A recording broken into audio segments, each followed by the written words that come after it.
हर साल 19 दिसंबर को मनाया जाने वाला गोवा मुक्ति दिवस भारत के स्वतंत्रता इतिहास का एक महत्वपूर्ण अध्याय है। यह वही दिन है जब 1961 में गोवा को पुर्तगाली शासन से आज़ादी मिली और वह भारत का हिस्सा बना। करीब 451 वर्षों तक चले पुर्तगाली उपनिवेशवाद का अंत हुआ, जिससे गोवा की राजनीतिक, सामाजिक और सांस्कृतिक दिशा को हमेशा से बदल दिया गया।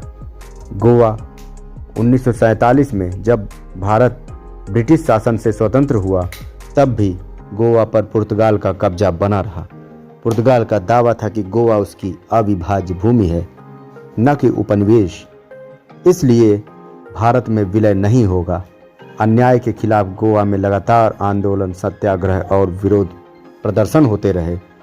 गोवा की मुक्ति के लिए स्वतंत्रता सेनानियों ने भूमिका निभाई। पुरुषोत्तम काकोडकर का नाम प्रमुख है। गोवा में भारतीय राष्ट्रीय कांग्रेस की शाखा का नेतृत्व किया। आज़ादी के बाद उत्तर गोवा से लोकसभा सांसद भी बने। उनके प्रयासों में राष्ट्रवादी चेतना को मजबूत किया।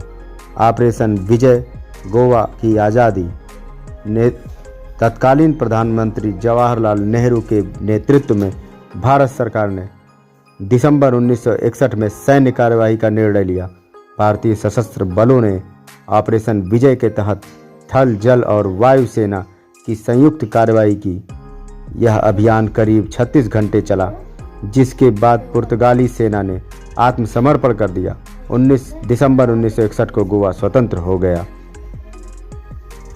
गोवा मुक्ति दिवस केवल एक राज्य की आज़ादी का दिन नहीं, बल्कि एक भारत की संप्रभुता, एकता और आत्मसम्मान का प्रतीक है।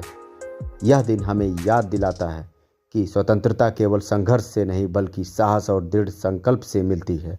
गोवा मुक्ति दिवस 2025 पर हमारे भारत के प्रधानमंत्री जी ने कहा कि यह दिन देश की इतिहास के एक निर्णायक अध्याय की याद दिलाता है।